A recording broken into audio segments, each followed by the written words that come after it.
I first saw the alien woman bleeding out on the scorched salt flats of Iraq, 9, under a sky that looked like cracked glass. At the time, I was just a human logistics officer, expendable, replaceable, and officially not supposed to interfere with non-aligned species. My mission had been simple: survey the crash site, retrieve any usable tech, and leave before the local suns rose high enough to cook the ground into molten crystal. But when I climbed over the shattered hull of the downed cruiser, I heard a sound that didn't belong to broken metal or burning plasma. Crying. She was pinned beneath a fallen support beam, her skin a pale silver blue, faintly luminescent even through the blood. Her eyes, too large, too dark, locked onto mine with raw fear. I remember freezing, my training screaming at me to back away. Unknown species, unknown pathogens, unknown consequences. Then the beam shifted, crushing her further, and she screamed. That decided it. I spent the next frantic minutes ignoring protocol, burning through my cutting charges to free her. Her blood soaked into my gloves, warm and viscous. When the beam finally lifted, she collapsed against me, lighter than she looked, trembling violently. She spoke then, her voice fractured but melodic, words filtered through my suit's translator. Why help me? I didn't have a heroic answer. I just said the truth. Because you're alive. The rescue shuttle arrived late. Too late. She was slipping fast, her bioluminescence flickering like a dying star. I dragged her aboard anyway, shouting coordinates, demanding emergency medical override. The Med-AI argued. Her physiology was incompatible. Resources were limited. I slammed my fist into the console hard enough to fracture my knuckles. She dies. You log me as mutinous, I said. But you try. Somehow, impossibly, she survived. Before they transferred her to an allied xenomedical station, she reached for my wrist with trembling fingers. Her grip was weak, but deliberate. My name, she said, forcing the words through pain, is Kilira of the Thren. I told her mine, Ethan Cross, like it meant something. Her eyes searched my face, and then she smiled. Not with her mouth, but with a faint brightening of her skin. I will remember you, human. I didn't think she would. Years passed. Wars shifted. Borders redrew themselves in blood and treaties. I left frontline service, took a quiet post on a backwater human colony called Havenfall. It was the kind of place people went to disappear. Wide skies, low gravity, and more dust than ambition. I built a small life. A workshop. A porch that caught the evening light. Sometimes, when the nights were long, I thought about Iraq, 9, and wondered if Kilira had lived beyond that first fragile recovery. I never expected an answer. The day she returned, I was repairing a solar inverter when the sky screamed. Not metaphorically. Actually screamed, air splitting as a ship tore through atmosphere without bothering to hide itself. My neighbors scattered. Defense sirens wailed. I dropped my tools and stared upward as a sleek, organic-looking vessel descended, its hull glowing with unfamiliar symbols. It landed in the open fields beyond town, flattening crops with a wash of displaced air. I should have run. Instead, something in my chest tightened with a feeling I hadn't felt in years. Recognition. I arrived breathless at the landing site, just as the ship's ramp lowered. Figures emerged, tall, silver-skinned, draped in layered fabrics that shimmered like liquid moonlight. Armed escorts fanned out, weapons humming softly. Then she appeared. Kilira. She was older, if age applied the same way, but unmistakably her. Taller than I remembered, posture regal, the faint bioluminescence beneath her skin steady and strong. Her eyes found me instantly, across the field, like she'd never stopped looking. The escort stiffened when she raised a hand. "That one," she said, her voice clear, commanding. "Do not impede him." I walked forward slowly, heart pounding, every rational thought screaming that this was a terrible idea. When I stopped a few feet away, she studied my face with an intensity that made me feel transparent. "You are older," she said. "So are you." I managed. A ripple of amusement passed through her skin. "You saved my life on Iraq 9, she said loudly, for all to hear. "I vowed before my people that I would find you again." The guards murmured. Whispers rippled through the gathered thren. I swallowed. "You came all this way for that?" "For that," she said. Then she stepped aside, and someone smaller stepped forward. The child couldn't have been more than 6 or 7 by human standards.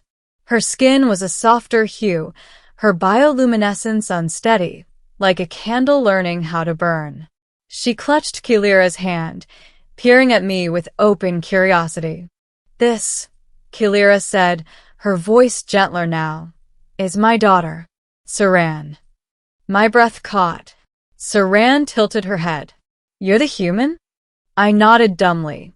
She looked me over, then smiled. A bright, earnest thing that lit her skin. "Mother says you are why I exist." The world tilted. Kilira rested a hand on Saran's shoulder. "When I was saved, our laws demanded recompense. Life for life. But I had none to give."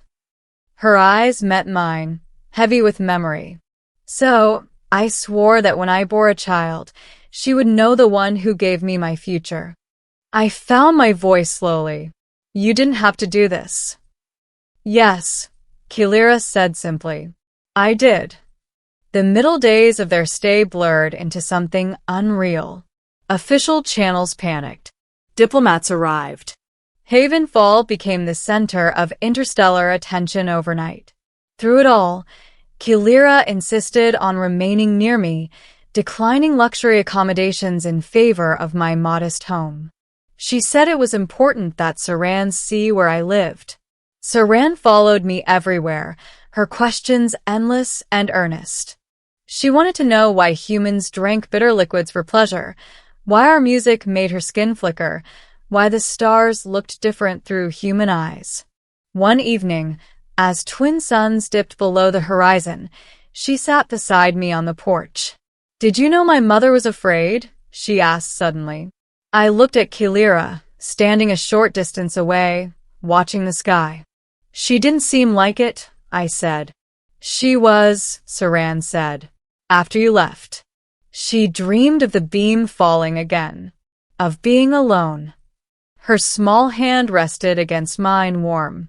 "But she dreamed of you too." Kilira joined us then, lowering herself gracefully. For a moment, none of us spoke.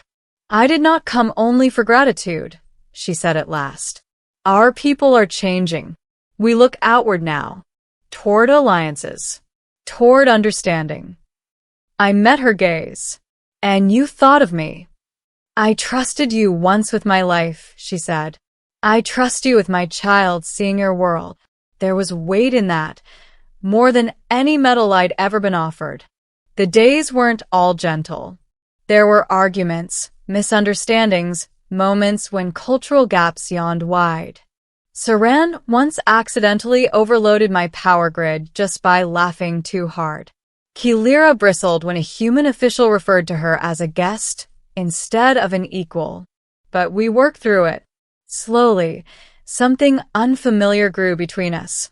Not romance, not duty, but a quiet, shared gravity. The kind that comes from surviving something together, even if years apart. On their final night, Kilira stood with me beneath the stars. "Our laws would allow Saran to stay," she said softly. "With you. To learn." My chest tightened. "Is that what you want?"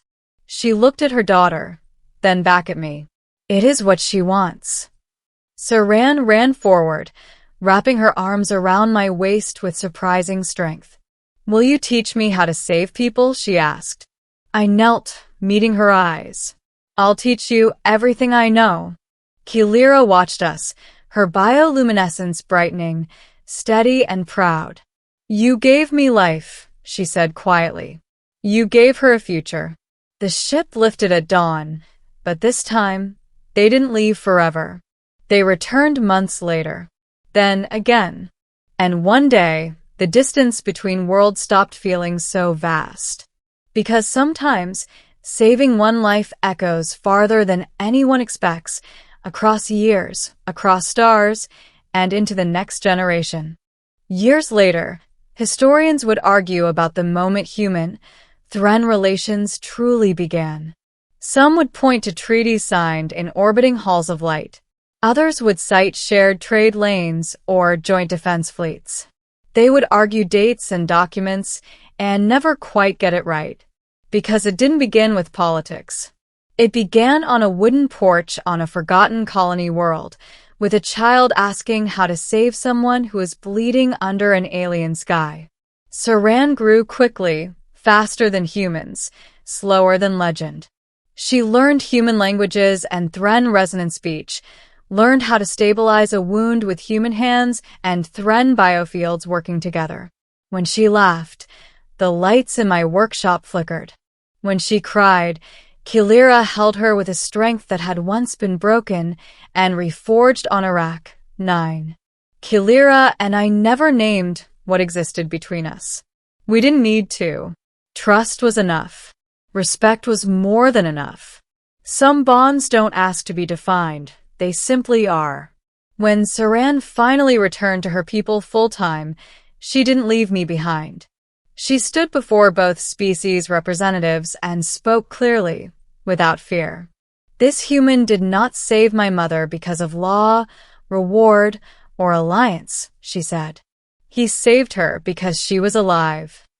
Silence followed. Then, understanding. I watched their ship depart that day with no ache in my chest. Only pride.